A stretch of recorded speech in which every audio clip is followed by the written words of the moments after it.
ఒక ఊరిలో ఒక శిల్పి ఉండేవాడు. అతనికి ఇద్దరు కొడుకులు. వారికి పెళ్ళిళ్ళయ్యి భార్యలు కాపురానికి వచ్చారు. శిల్పి భార్యకు చిన్న కోడలైన కనకమ్మ అంటే ఎక్కువగా ఇష్టంగా ఉండేది.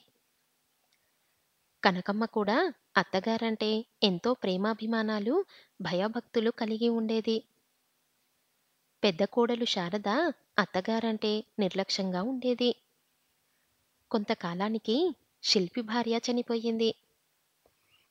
శిల్పి ఆమె విగ్రహం నిలువెత్తుది తయారు చేసి ఇంట్లో ఒక పక్క పెట్టాడు. మరికొంతకాలం గడిచాక శిల్పి కూడా కన్ను మూశాడు. అత్తమామలిద్దరూ పోయేసరికి ఇంటి పెత్తనం దగ్గర తోడికోడలిద్దరి మధ్య చిన్న చిన్న ఘర్షణలు బయలుదేరాయి.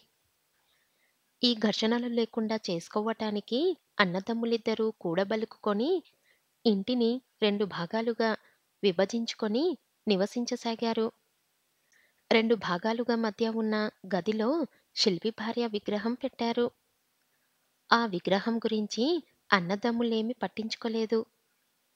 పెద్ద కోడలు శారద కూడా విగ్రహమున్న గదిలోకి అడుగుపెట్టక తమ వైపు తలుపు బంధించి పెట్టింది.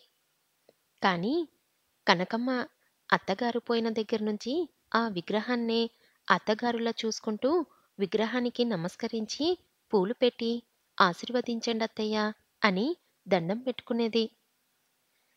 తాను ఏమి చెయ్యాలనుకున్నా విగ్రహానికి చెప్పి చేసేది. ఇవాళ మీకిష్టమైన కూర చేస్తున్నాను అని చెప్పేది. ఆమె చాలా అమాయకురాలు. ఆమె అమాయకత్వం ఎంతదాకా పోయిందంటే ఒకనాడు ఆమె తన అత్తగారికి ఇష్టమైన వంటకాలు తయారు చేసి విగ్రహం ముందు విస్తరి వేసి వడ్డించి భోజనం చెయ్యండి. ఇవాళ మీరు భోంచేస్తేనే గాని నాకు ముద్ద దిగదు అని పట్టుబట్టి కూర్చున్నది. తన తోడికోడలును ఒక కంట కనిపెడుతూ ఉండిన శారద తలుపు అవతల నుంచి అత్తగారు ఎక్కడన్నా అందరి ఎదుట భోంచేస్తారా ఏం? ఓ ఘడియసేపు ఒంటరిగా వదిలితే భోంచేసేస్తారు అన్నది. నిజమే కదా అనుకొని కనకమ్మ తలుపు మూసి తమ భాగంలోకి వెళ్ళిపోయింది. వెంటనే శారద తలుపు తెరిచి ఆకులో వడ్డించి ఉన్న పదార్థాలన్నీ పాత్రలోకి తీసుకొని తమ భాగంలోకి వెళ్ళిపోయి మళ్ళీ తలుపు మూసేసింది. ఒక గడియ గడిచాక కనకమ్మ అత్తగారి విగ్రహం ఉండే గదిలోకి వెళ్ళి చూస్తే ఖాళీ విస్తరి కనిపించింది. అత్తగారు నిజంగానే భోంచేసిందనుకొని ఆమె రోజు అత్తగారి విగ్రహం ముందు విస్తరి వేసి వడ్డించి తినండత్తయ్యా అని చెప్పి అవతలకు వచ్చేస్తుండేది. ఒక గడియ అవతల వెళ్ళి చూస్తే విస్తరి ఖాళీగా ఉండేది. కనకమ్మ చేస్తున్న ఈ పని ఒకనాడు భర్త కంట పడింది. నీకేమైనా పిచ్చి పట్టిందా ఏమిటి? విగ్రహానికి భోజనం పెడుతున్నావేమిటి? అని అతను భార్యనడిగాడు. అత్తగారు రోజు భోంచేస్తున్నారు. కావలిస్తే మీరే చూడండి అన్నది కనకమ్మ. ఆమె భర్త తలుపు సందులో నుంచి చూసేసరికి అవతలి భాగంలో నుంచి తన వదినగారు వచ్చి విస్తట్లో వడ్డించిన పదార్థాలన్నీ గిన్నెలోకి తీసుకుంటూ ఉండటం కనిపించింది. శారద ఇలా చెయ్యటం తన అన్నకు ఎంత అవమానమో అతను గ్రహించాడు. అతను పరువుగా వదినగారి దుర్బుద్ధిని పోగొట్టే ఉపాయం ఏదా అని ఆలోచించాడు. అతను కనకమ్మతో, ఇటు చూడు కనకం, ఇన్నాళ్లుగా నువ్వు అమ్మకు అన్నం పెడుతున్నావు గాని ఆమె ఏ రూపంలో వచ్చి భోంచేస్తున్నది నువ్వు చూడనే లేదు. రేపు అన్నం పెట్టి తలుపు సందులో నుంచి చూడు అన్నాడు. అలా చూస్తే అత్తయ్య సిగ్గుపడతారేమో అన్నది కనకమ్మ. నువ్వు చూస్తున్నట్టు ఆవిడకు ఎలా తెలుస్తుంది అన్నాడు భర్త.